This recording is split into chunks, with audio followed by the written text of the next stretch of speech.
that option, I think you really are trying to shut down Bjergsen. You're trying to shut down Zven in that late game. Those guys really have been monsters for TSM. Well, right off the bat, Cloud9 sticking with their jungle bans so far. And again, on blue side, they're going to get first pick here. So if Sejuani and then another tank jungler comes through as the bans, Olaf, then we're doing the We same. get the salty run back. I will be shocked. I would be shocked if Cloud9 picked the same champion. I think your guys are a little bit too predisposed to think that's coming. What I'm saying. If it happens, I will be shocked, Kobe. Yes. Meanwhile, we do have similar bans so far, though. So keeping up here, Gangplank also following suit. No big changes here. Sejuani ban into Gragas is my prediction for this one, just to sort of actually push Grig down a little bit in the priority list, but we'll see what comes through. TSM get one final ban before that Cloud9 first pick, and so far we are 5-5, now 6-6 of bans. Yeah, it'll be very interesting. I mean, if they go Braum here, I think we're just going to see Bjergsen run it back on the Akali, see what he can get done. You know, one critical difference we could find is, hey, LeBlanc was up last time. That is considered a very good 1v1 matchup into the Akali. Jensen did have lane pressure against Bjergsen. He almost got that solo kill, but was kind of bailed out by the Shen ultimate. So we'll see if he wants to go for something a little bit more aggressive, like the LeBlanc, who could really dominate if playing well. And I actually like TSM not rush picking Akali, actually. A lot of what I see is teams blue side banning Akali. Smart. Because you pick Akali at pick number 3 on red and then get bans to cover the pickup to remove counters. And TSM is set up for that, so Cloud9 either steals Akali away and blinds it, or they reserve the fact that they're going to lose bans and lose the ability to counter pick properly. Right, and the next step of that evolution is, even if Cloud9 stole it away, the LeBlanc is available for TSM, and Bjergsen can try and take that one. Yeah, exactly, and you may just force him into just blind picking the Zilean again if he feels comfortable on that, and then hey, you got the same matchup you got last time. If you're comfortable playing that as Bjergsen, you could run it back on that one more time, but we are going to get Braum Varus, so pretty significant changes there. This is, I think, a much stronger laning duo than that of the Quinn and the Braum, and I think that you could see them have more of an influence in those early stages. We may instead get that early Camille, could be for jungle or top. Yeah, it is going to be a flexible pick here, so a new pick in this one. I believe Camille was banned in the second ban phase in game 1, so that was something that C9 knew was high priority for TSM to get rid of. So now TSM have the option of either matching the jungle top flex or simply going for a blind pick mid and covering it with bans. I also think a third pick flex here for C9 is really intelligent because it makes it so you can't just get a clear counter pick in this third pick for TSM.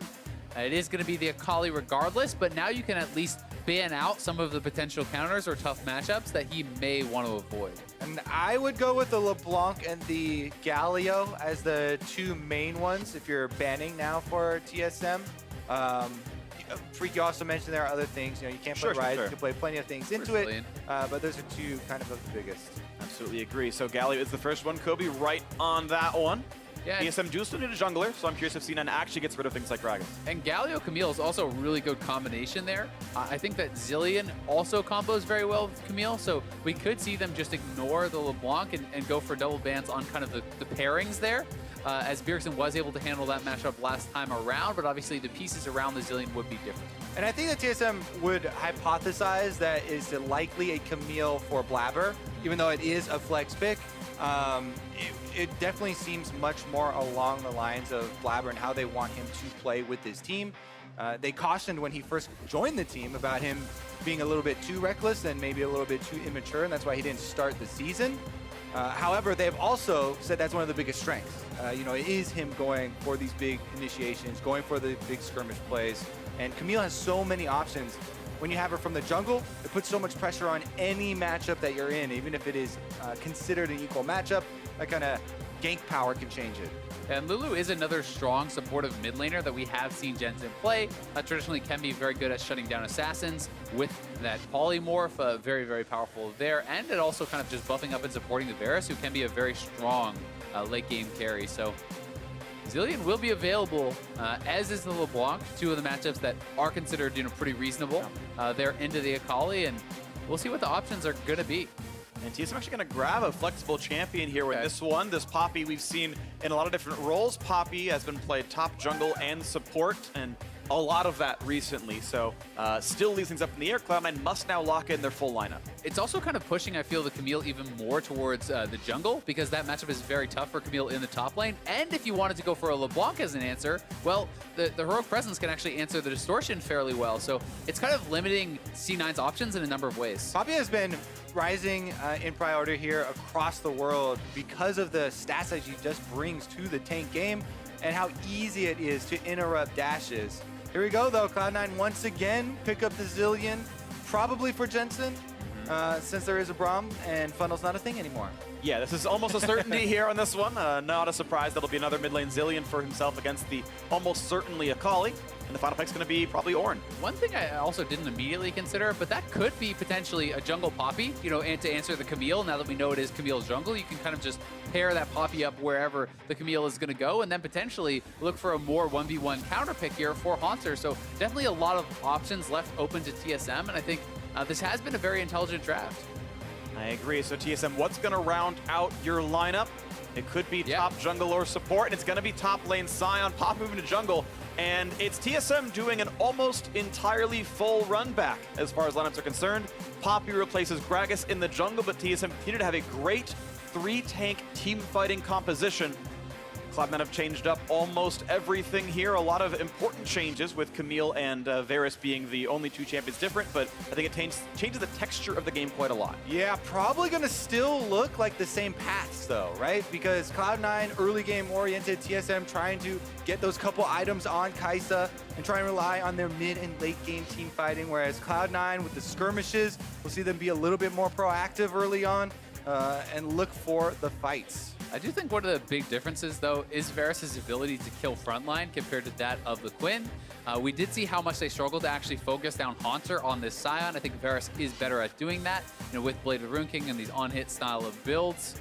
Plus, I think that the 2v2 here for Sneaky and Zeyzal should be stronger than last game. So a lot more kind of eggs in the Sneaky basket. And they didn't even struggle last time like that. The bottom lane was a point of power for them last time as well. They got the early turret with everybody roaming down there early on.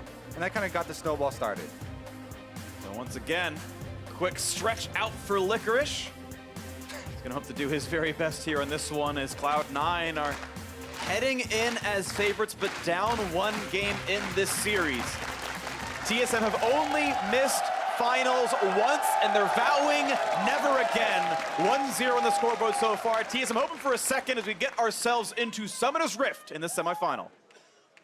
Very interesting stuff to point out right away. It's actually a swap to Glacial Augment for Hauntzer in the exact same matchup instead of the grass. We have a Glacial Augment Braum as well for Zeyzal, and Predator Poppy for those ganks. So some kind of critical change-ups there. And I saw some Glacial Augment Braum, and kind of my understanding of why people are doing this instead of something like a Guardian or a Spellbook is when you're against melee-heavy teams, they're really highly prioritizing applying that slow onto someone like the Sion, the Poppy, and the Shen, you know, limiting their mobility in a fight. And they're going to have quite a few ways to do that. Meanwhile, to speak on another one of your runes, Azael, the Predator for Poppy has become super popular because without it, she doesn't have that much playmaking. You can flash, try and charge someone into the wall, but that is kind of the extent of her playmaking. Other than that, it's very easy to predict, you know, what Poppy is going to bring to one of those skirmishes. So let's see if Grig can actually have the extra. E-boy Blaber, jeez. Yeah, Camille is definitely one of those junglers that needs to get started very early. You can see red buffs into ganks, and you can see early Scuttle Crab control as well. A lot of times, especially if you have a good pushing lane, you can try and use the Camille to get both Scuttle Crabs. So the early wards that we're seeing in the river are very important because those are what teams use so to not get kind of double scuttled. And we'll track those paths pretty soon. Right now it's going to be a red buff leash. It looks like for both junglers, actually, Sion's going to help out Poppy, and the C9 dual lane's going to help out Blaber down on this one.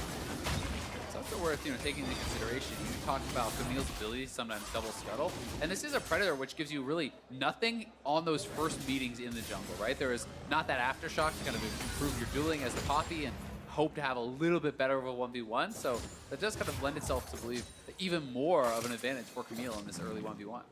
And 4 wards by TSM through all of the jungle entrances here early on. You watch those and try and spot Blaber because they're so worried about the early ganks from Camille. The hook shot when you're towards a champion covers so much distance that in the early game when she comes out of Fog of War, it's nearly impossible to get out of it without burning a summoner. It's going to be level 2 first for the C9 duo. I want to see if Zeyzal walks up, looks for a Glacial Slow or the Q. Looks like it's not going to be the case. TSM able to play far enough back, and they'll catch most of this farm right in front of their turret. We'll see how it goes. Sneaky missed one CS on the way over, and Blaber actually waiting in the fog, in the brush, getting around the ward. I don't believe he got spotted by that trinket, and is going to be able to grab this scuttle without much issue. And he was lying in wait. You know, he wants to take advantage, you know, of the power of this Camille early. But again, that's why TSM spent all of their early wards here throughout both sides of the river, just looking for a glimpse of the Camille. There's no way that Grig wanted to just wander into the river before they had seen Blaber. And Blaber is now making a move down to the bot side to try to grab that second scuttle. So we'll see if he heads straight there. Looks like he will. Has double buffs, has level 3. So certainly would have the advantage in any eventual fight if Poppy does decide to go for it. But oh, he thought he was spotted there. He thought he was on a ward, and that hookshot could have been coming for him. Yeah, it definitely makes you think. Makes you second guess yourself. A lot of burst potential can come out. Now everyone knows where each other is. I like Blaber's pathing. If I caught it right, I believe he took part of a camp on his way through, so he got level 3 off of that top scuttle. I believe it was partial wolves. I can verify that later, but if you said he was level 3 for those fights. Yeah, if you take both small wolves, then you can get level 3 off the scuttle. A lot of people do that and just leave the big one there. Observer. There you go. And thank you, Kobe. Thank you, everyone. What a great day we have here today as Cloud9 and TSM are doing battle on the fields of justice. And all right, now this bot lane is pretty equal. The mid lane kind of the same. Not an eventful early game other than the double scuttle, which is good for Blaber, but somewhat par for the course based on the matchup. This is going to be interesting. You know, having that glacial augment does kind of hurt your actual dueling potential in the 1v1 on the top side, but it does give you more powerful gank assist and allows you to more easily set up for your Q smash because you can apply the glacial augment slow and then go for the slam. Yeah, it does help you for all-ins, but as you said, makes your laning a little difficult. We can already see this time around a few more CS in Licorice's favor. That can also just be due to the individual trades this time around, but it definitely is annoying later in the game if you have a Glacial Augment Sion dying on the front line, getting back up in zombie mode, makes it difficult for the other melee members fighting against him because the extra slows come out, and he can actually put down a lot of damage to sustain himself. We'll see if the ganks come through top lane as they did last time. That was a first blood for C9, but it was never really revisited. Of course, as before, there is a Shen, but it's going to be a while to level 6. Bjergsen going to try to last it under his turret. Should have 2 bad of a time. Missing a couple just because of how hard that's going to be. Looks for damage on a Jensen, slowed down, and finds a shuriken and walks away. Pretty evenly matched. I will say, Jensen is actually farming significantly better than he did at the start of last game. He was prioritizing the push so heavily in last game that he was actually sacrificing a lot of early farm to do it, and at one point was down 8 to 10 CS early. But Grig spotted in the ward. Camille is heading up here too, so they could look for a potential 2v2 if they could bait it. Be a good bait, yeah. I don't know if he knows he's spotted, but Grig's gonna walk right back out, and now they know it's 2v1, so over the wall, they're gonna look for the kill right away, and Hauntzer gonna flash away from the hook shot, slowed down, but no more kill to be had. Yeah, and the Predator was used by Grig there as well, so that's a little bit of a cooldown early on. Not gonna have another option. Again, Poppy is not a surprising jungle champion, so to your point, Azael, about the CS in lanes as well, not having the threat of a Gragas coming through and threatening these flashes on you, also going to help out that matchup quite a bit. And now that the Predator's gone as well, it's very easy to track the Poppy. Yeah, and it allows Blaber to get his 3rd straight scuttle. That's going to be very nice as that was spawning up on the top side.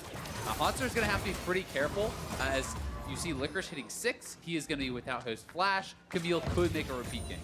Now, as we're talking about all these early options, it is also important to highlight the strengths of Poppy and like why you would bring this champion in the jungle, because she does get so incredibly tanky, and of course will be much more useful later on in the 5-on-5 fights for TSM. As you kind of went over in Champ Select, they again have built around 3 tanks for themselves, just protect their 2 main DPS carries for later in the game. Yeah, there's some critical interactions. That steadfast presence not only can stop the hookshot from Blaber, but it can stop the redirect on the Ornn ultimate. It can, block those up.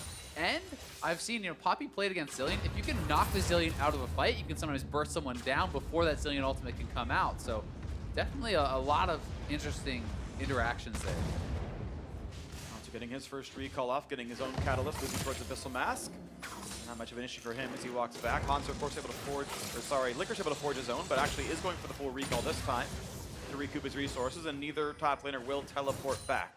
They still got that summon if they need it for the bot lane skirmishes. They might come forward. Blaber going to get rid of this ward, and we will see if Cloud9 are able to play for Drake control. In fact, Blaber going to right away.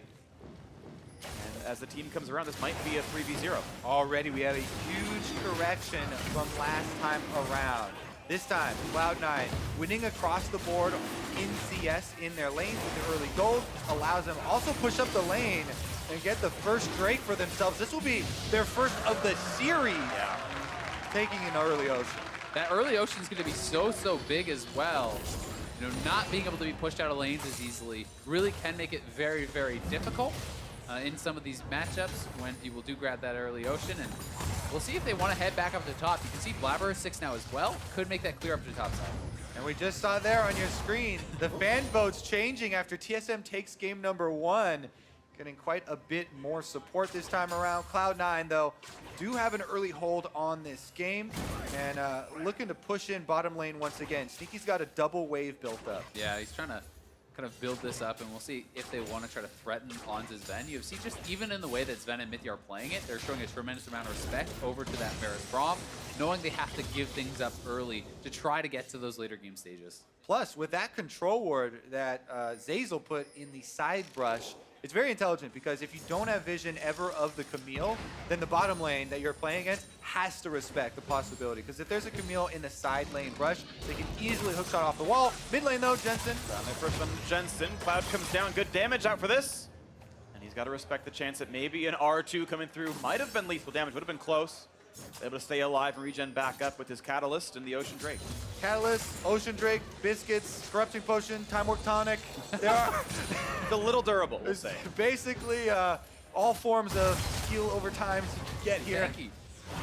Oh, TP coming in behind. Zven wants in behind this one, 2v1. Licorice gonna flash, he's gonna be found out by plenty of damage from Kaisa. And now how is he gonna get out from this one? A bit of a slow. Now the channel Q, that's gonna be the kill picked up. They hand it over to Zven. First blood to TSM bot lane. Such a smart move. They double TP up to the top lane there. They get the kill, and they're now in a lane swap here. So they've kind of avoided C9's winning bottom lane, but C9 is first to the push. Yeah, Cloud9, we're keeping up the pressure, pushing in on the turret. So interesting move there from TSM to actually take the initiative for themselves, make the swap and get first blood bonus while giving up first turret bonus to Cloud9. Yeah, and I think, you know, overall it's going to be in their favor. They should be able to knock down a turret on the top side, and when you have a winning 2v2 and you can make that trade, you're going to feel really happy. Especially if you're not going to be gaining any ground on the bottom side anytime soon, right? They would continue to get pushed in. It's a lot of continuing. Yes. Well, maybe they can't get this turret, actually. And that does make it, you know, much more in C9's favor if they can defend it. We'll have to see right now, though. Blaber looking around the mid lane, but only to navigate the map. He's, I think, spotted by minions. There's not going to be a gank to be had here. As Licorice walks back to the top side, looks like it is going to be the recalls as TSM can add items to their inventory. And Cloud9 sending their own duo to the side of the map. Blade of the Ruin King finished, though, for Sneaky is quite the power spike. And as I track Zven, he has not turned that yet into a Rage Blade. So this will be a much better item lead for those marksmen on the C9 side. Yeah, Bork being finished early, very big. So let's see where Sneaky does go on the map right now. Because Cloud9 trying to have 4 people claim this Rift Herald for themselves to get the continue on the turret taking. See if they can actually snowball it like last time. Remember, they kept TSM to 0 turrets for almost 20 minutes. And this time around, they have, again, another tool at their disposal, but haven't critically given up any of the Drakes. Yeah, and they're not down far. You know, like they were kind of down gold, even then when there was turrets in C9's favor, even when there was kills being even. So they've done a really good job, I think, laning in general, and they could potentially get this second turret pretty easily with a Rift Herald. So we'll see where they can take it from here. Notably, the resources Cloud9 spent, they were able to grab Herald, but they will not have TP for when the Drake respawns. The cooldown's simply too long. They've got to navigate around that in about 3 minutes' time. But for now, TSM, of course, can also threaten with the Hauntzer teleport, and they're starting to play around top side a little bit. And that's part of the reason they're going to send Licorice down to the bottom lane. You know, he can't play on that top side without TP if they want to focus on Dragon. So you have him down there, ready to potentially fight for that Dragon. Licorice pushing safely so far. Mithy is without ult for another 40 seconds or so, so Shen not yet going to join anything too crucial, unless I'm missing something. I can't quite tell from the marker. Seems to be down. Either way, it's Bjergsen looking back again towards Jensen, going to find some damage for himself, then a half HP. But again, the Zilean very easy to sustain with. Also, we might have a rotation here from Licorice. He was pushing in on the bottom side, then made a pass at mid, maybe hoping for one of those long-range Ornn ults that you can see even started out through the jungle to try and make a play on a Bjergsen, but Bjergsen backs off as Hauntzer communicates the move. And it's a tricky gank to pull off. You really kind of have to have Shroud down for Bjergsen, and even then it may be difficult to actually make happen. Well, it definitely was down as he keeps on using it for these trades. So I definitely agree at the timing windows, they can be hard to find, but they will present themselves as that's a key part of Akali's lane trade. As the minions get pushed back and forth, Akali goes in for the play. They've got mithy on top of him right now. Over the wall goes Blaber. Will there be a chase? Predator activated for Grig as well, but they've already escaped. What a big amount of damage done, though. And if you chuck someone out that low, you can gain some area on the map to control, even without killing them. Yeah, Blaber's choosing to stay instead of recall, and Drake spawns in 20 seconds. So an injured Camille might be enough to make the play. Now comes the recall, both he and Zeyzal heading backwards. Sneaky doing it a little bit later. Zven does not have TP to get down here, so if TSM does not recall, it is Cloud9 with the numbers advantage on bot side. Well, meanwhile, mithy... Well, he's going to channel his recall as well. Oh, they're canceling. Everyone's starting and canceling their recalls. They're debating whether they need to get bottom for the Drake, and it looks like TSM have decided no, they'll continue to push. Okay, so Ocean will stay on the map, and it's going to be the siege continuing in the top side as they've now spotted Sneaky as well. And we'll wait to see what their choices end up being. Bjergsen walks forward. Suddenly Blaber's here. Will this be the engage? Finds the hook shot, but not onto the champion. Grig is kind of in the river here onto the side, and Licorice is in the area, so they're going to drop the Rift Trail, trying to create some pressure around this mid lane. And of course, one of the big things about assassins in the mid lane, generally not with a lot of wave clear there, so having a hard time dealing with this push. Cloud9 grouping up, defending the Rift Herald to allow it to continue and take tower number 2. Really nicely done, and that can give them access now to the Dragon. They can run straight down to that. You can see Licorice is heading that way as Blaber. Especially with Hauntzer recalling now on the Sion. He does have teleport ready, and he does have his ultimate as well, so he can try and use either of those to get back, but Cloud9, complete control. Just take a look at the mini-map. Actually, toggle Fog of War right now. Exactly. It's so dark for TSM, and we just saw... one ward on the whole map. Cloud9 have about 7 wards throughout both sides of TSM's jungle.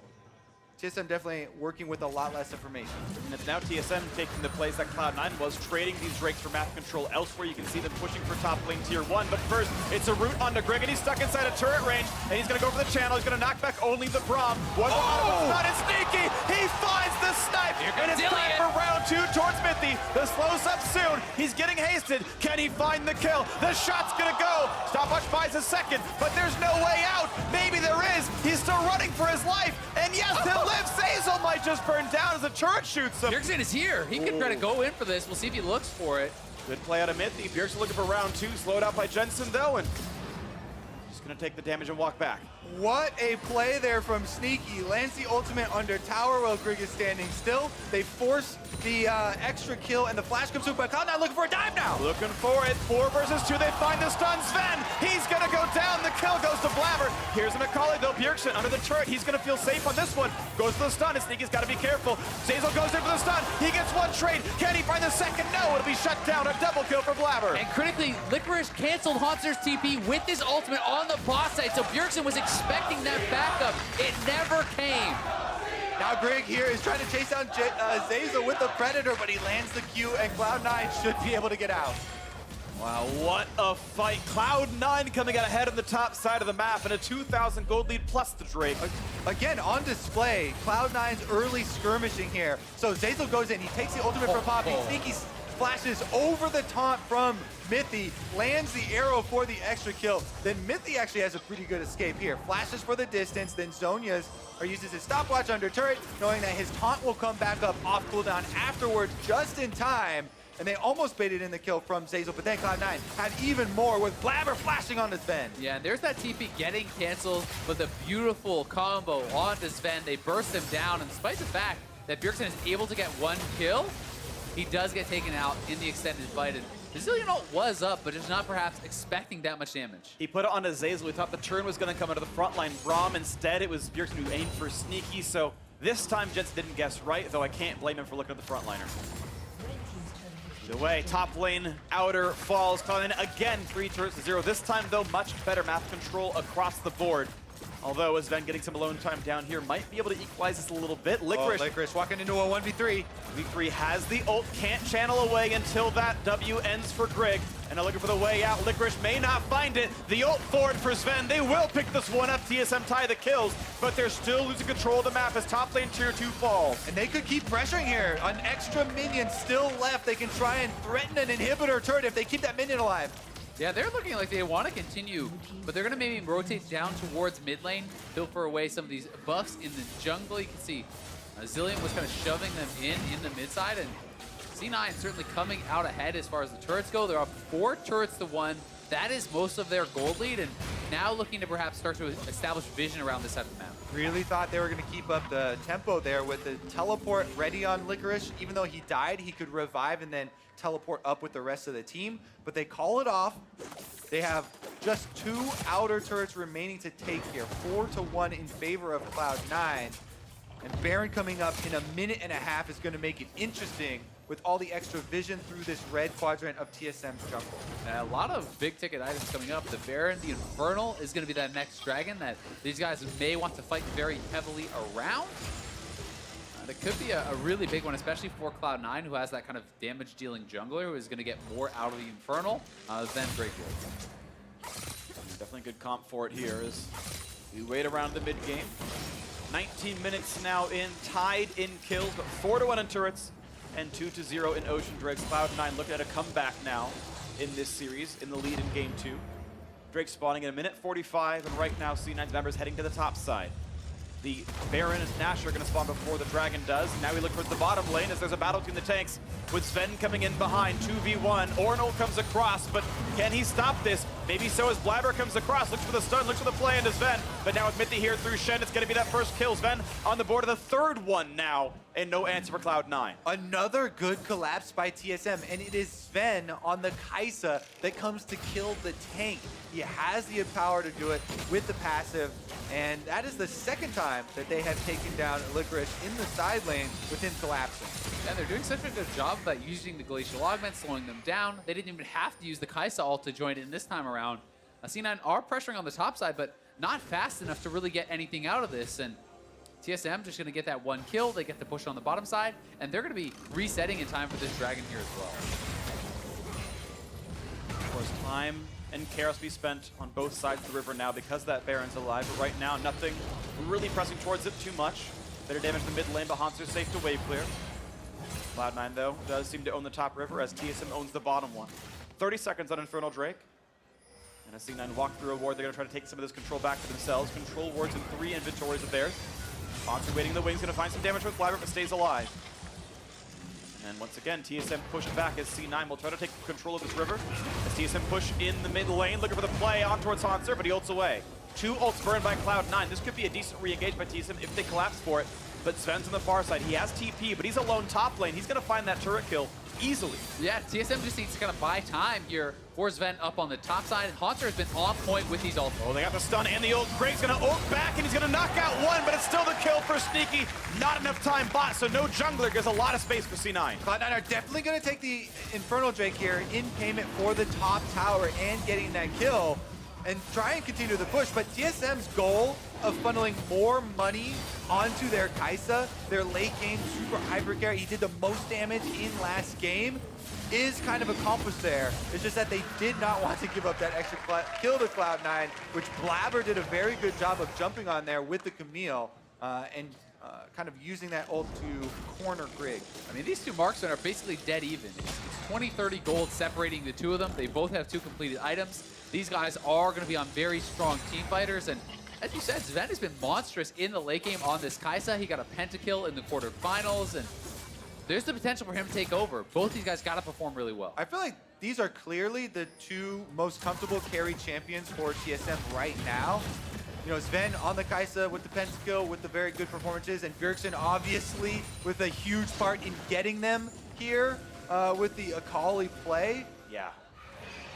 And then it stands to kind of wonder, should you be giving them those big comfort picks, right? That's a tough question to answer, but Grig maybe caught out on the top. Looking for a fight on the top side. A nice taunt's going to prevent the Ornn knockup from happening, but now they're still chasing towards Zven. He's going to be stunned up pretty soon. Kites backwards, looks to keep himself alive. As there's a team joins him, but the first kill's going to come through. Mithy's going to fall. Not in the trade yet towards Blaber. He's been revived by Zilean, and the fight continues. A third picked up already. TSM are routed. They try to find a kill towards Blaber, but they will not get it. The Sion passive falls. With no jungler, it's time for Baron. Just as we're talking about TSM being comfortable with their carries, you are reminded about the Zilean plus Blaber combination. The revive goes off on the right target this time around in Cloud9. 5 members strong starting up Baron. Bjergsen and Zven, though, closing in, trying to make some heroics happen here around the pit. They don't feel they can give this up. They send 2 to kill off the Kaisa, the Akali rather. She's going to fall. And now Blaber the duel, but Zven wins that fight. Give with the the help of jungler Mithy. now. Still, yes, it's the battle of who can smite versus a pretty good damage Kaisa. Grig is no coming. vision inside the pit, though. Can they find the way in? This could get a little bit risky. Will the random steal happen? It's not going to go through. No W's this time. The double-edged sword of Blaber. Cloud9 themselves cautioned against it. Sometimes you get a little bit too aggressive. That time it was looking for the 1v1. Did not take into account the Shen ultimate that could arrive. But in the end, Cloud9 still secure the Baron. They definitely do. Blaber, give it to Baron. Blaber. Blaber, take it away. Here it is one more time. It was a nice taunt from mithy to interrupt that actually R2 from Licorice on the ultimate, and then Grig doing a good job peeling, and Zven using that stun to build some space for himself, but still, that's not enough. Yeah, as you can see, sneaky on the Varus. A machine gun in the back line, firing away over and over. Once you proc that passive on Varus, the attack speed just goes through the roof. And that's one of the biggest differences, comparing how that fight looked to one with Quinn, where the Quinn is struggling to kind of punch through those frontliners. You give Sneaky that time, you give him that space, he is shredding them, and Blaber was able to give him that time with the Zilean ultimate, with his pressure on his Zven. That team fight looked a whole lot better for Cloud9 here, and with their Baron buff now under their belts, more than 4,000 gold puts them ahead. A gigantic minion wave being shepherded now by Licorice on the bottom side. We can have a tied score line with a couple of minutes here.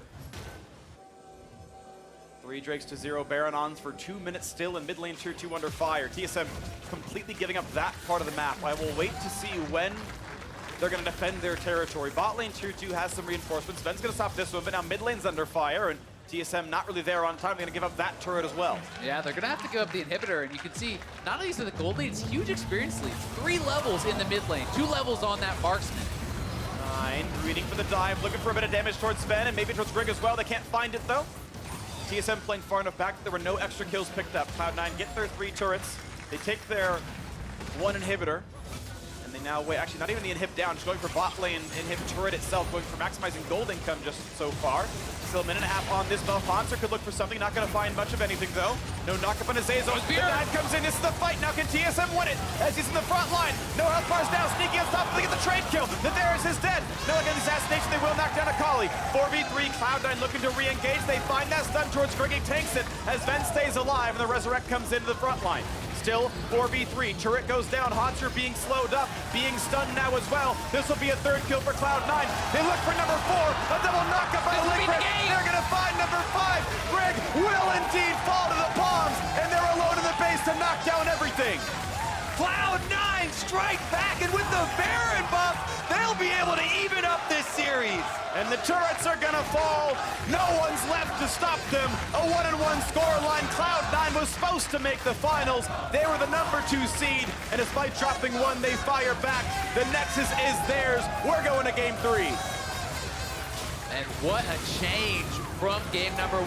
Cloud9 with a wonderful game here, taking down the Dragons, taking that neutral objective control, and really dictating the pace in the jungle matchup. They made it work for themselves. What a game. Smiles on their faces, and a better showing all around. Reaper, the coach who had changed his roster so many times, starting to face the barrel of defeat, says, no, I will keep with this roster that I have found that has worked so well for us, and this time it does pay through. And I thought kind of down the line, great performances from each player. Yeah, and you really got to see it highlighted here, where They have Blaber on something that can go very offensive, damage-dealing jungler, and the Zilean revive just changes the way that you get to play the game when you're on these champions that in the past, people have been like, oh yeah, you can't really execute that in late game team fights. Well, turns out you can, as long as your mid laner is willing to help you out. Yeah, and I mean, Sneaky did a monstrous amount of damage, almost doubling anyone on TSM there on the Varus, and that was just shredding the front line. So it really felt like the small adaptations they made in pick ban paid off huge dividends here in this game, and now I'm excited to see if it's TSM's turn to change things up. And it is pretty crazy seeing Sion actually do well in lane. The whole sneaky in lane meme aside, he actually had very bad stats to split. It was something like -15 CSD, something incredible. Zven, obviously a pretty good laner in his own right, but the fact that they've had some good laning phases now, Cloud9 a bit more well-rounded here in this one, and we'll see if they can continue this surge or if TSM answers back themselves. Either way, to break down how Cloud9 tied up the series, let's send it over to the analysts. Thank you very much, gentlemen. Cloud9 strike back in Game 2 to bring us to 1-1 in the series. And they do it in such an interesting fashion because we had a whole lot of criticisms for the draft in Game 1. And as the bans started rolling in, we're seeing, oh no, Jungler 1. Oh no, Jungler 2. Oh no, Jungler 3. Like, are they literally going to do it again? Couple big adjustments, though. Reaper is a master at doing things that you want to flame him for and then winning the game, because this looks so much like the C9 drafts. Solo was mentioning this from last playoffs, where when they lost to TL, they just banned 4 or 5 top laners every single game and Impact Pig singed, and they're just banning a bunch of tank junglers to give Grig another tank jungler. In a good matchup, too. But what really ended up happening is they just subbed out Varus for Quinn, and it was fine. Yeah. So. Well, that's what I was going to say, is like the bans, you're scratching your head because it's a very similar approach, but I think the picks are really different. This is a lot more focused on team fighting. I think we all agree Varus is going to be a better team fighter than Quinn. Camille versus Nocturne maybe a little bit more to discuss, but you do have more utility than just like go in and hope to blow somebody up. So I think they were kind of opting into what we were all saying as being like, this is going to be a team fight series. These are all better team fight champions. Yeah, without a doubt. Of course, within that as well, in the game, we saw Cloud9 with some early Drake control where it went the other way for TSM in Game 1. So from the outset, a little bit more early game pressure coming out of Cloud9, it seemed kind of across the board. Yeah, it seemed like their picks were just like a little bit more effective in terms of early game. I think they have like less difficulty in the execution. When you have Varus instead of Quinn, you know, it's not as difficult to get these kind of leads. And, you know, when you get to late game, you can just ulti the front line and auto them. And then as for the Camille as well, it's just so easy to point and click somebody and try to burn them down with your engage. And it's kind of just showing that their team fighting is a lot simpler in this game, and they were able to pull off. C9 had even more engage tools than they did in the previous game. So if there was that inability to pull the trigger in Game 1, they just kept adding tools so they could do it better in Game 2. Yeah, and I think as well as the fact that they had a lot of laning leads. They had 10 CSD for both Sneaky and Licorice, and then Jensen had 16 in the mid lane. So all their laners were substantially up, and it forced TSM in the early game to just vacate their lanes, and they lost a lot of tempo with that play. And that kind of put TSM on the back foot the entire game, where every single one of these plays is about TSM trying to defend something. Yeah, jungle matchup, I think, did actually have something to do with that. Having Nocturne v Gragas versus having Camille versus Poppy does give more. You weren't scared of those Predator Poppy ganks? Oh my God, Grig used Predator about 16 times and never once auto-attacked a champion with it. Yeah, it was a little rough. But I think it's a good point, right? The idea that you have to afford a little bit more respect to the Camille, even in levels 1 through 6, whereas a lot of times against a Nocturne, you're just kind of waiting for that level 6 mark and the first ultimate. So with that respect given, and perhaps a stronger laning composition in Varus and Braum in the bot lane, we saw some of those CSD advantage come to fruition, and it really just changed the entire pace of the game for TSM. Yeah, definitely the case, and that was something that we were saying. Maybe TSM's bot lane has to step up, but getting forced to double TP up to the top side is not really what we're looking for. Now, 26-minute game, that's pretty dang fast. And Jat, when we were heading into Game 2, you did raise the suspicion or the question of whether or not Zven should come in for Blaber due to his kind of lackluster Game 1. Of course, they elected to keep him all in. How did you feel about his performance here in Game 2? Does it look like a rookie who's finally getting the jitters out and might actually be able to run it the way in? He played really well on Camille. It still does raise some questions about how flexible they really are with this guy, because so many eyes are drawn to Bjergsen's Akali pick. And a lot of times you'd think that Jensen would just play LeBlanc into it because that would be great. But we haven't really seen C9 play non-supportive mid laners with Blaber in general. Because they won this game, I think they kind of get away with it in this case, but I'm still a little worried about that dynamic. All right, well, interestingly enough, C9 is swapping over to red side for this I thought you were game. going to say now they're swapping. No. That would have been Sorry, that was poor wording on my part to bait you into that thought. But no substitutions again. C9 is electing to go to red side this time around. So after 2 games on blue side, with side choice this time around, they want that red side. They want the counter pick, presumably. But now my question is, how do we expect that to manifest based on the way teams are drafting?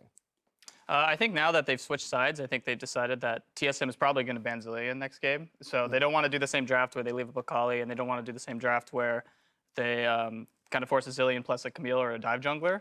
So they just kind of want to throw them, like they're already winning, right? They just won this next game. That they want to mix things up and keep TSM on their toes. Now that you switch sides, you have this new game plan that TSM's not going to expect, and you're hoping to get a draft advantage. So if you expect the Zilean to be banned out, does that mean you need to now ban Bjergsen's Akali? Is that kind of is that where we think the comfortability with leaving up this this powerful Akali pick came from? I mean, it's a little weird because Bjergsen was still assassinating Sneaky, even that like game-winning team fight. Sneaky died. So I think it's still a little scary. And Galio's been banned. Maybe you start taking that a little bit earlier or something. I don't know if it's 100% a Jensen champion per se, but I think the idea that Bjergsen still looks pretty comfortable on the Akali, even in losing team fight situations, might be enough for me to say, let's just get rid of it, because it does feel like moving to red side will lead to a change from their triple jungle bans. Of course, it does also open up the possibility of, prioritization around Braum, right? The idea that C9 prioritized Braum first both times. That's the weirdest thing to me is getting Braum is really good for C9. And unless you're saying Mithy's not going to play it, you're actually giving them access to that unless you're changing your ban situation. Right. So as usual, and this is something I noticed about Reaper, even when I'm trying to track like picks within his draft, is he doesn't really have many patterns. This year they had the pattern of Zilean, that's like their one pattern. Other than that, it's like, well, normally they prioritize Sejuani here, and then they pick Camille. Yeah. Right? It's like, normally you would say they just won a game on blue side. Why not do that again? Right. You're like, nope, we actually just have a totally different thing. So is that more a matter of focusing on either his own team strengths or the opposing team's strengths and weaknesses more so than what is the accepted meta? I think it's just that they actually have multiple strategies, right? He probably works less off of 1 to 5 tier lists of like, these are the champions we want, and more about overall team comps and overall strategies they want to run, and they probably have a new look they want to run on red side. Well, the series is tied up at 1-1. We're going to see who takes game 3 after the break, so don't touch that browser.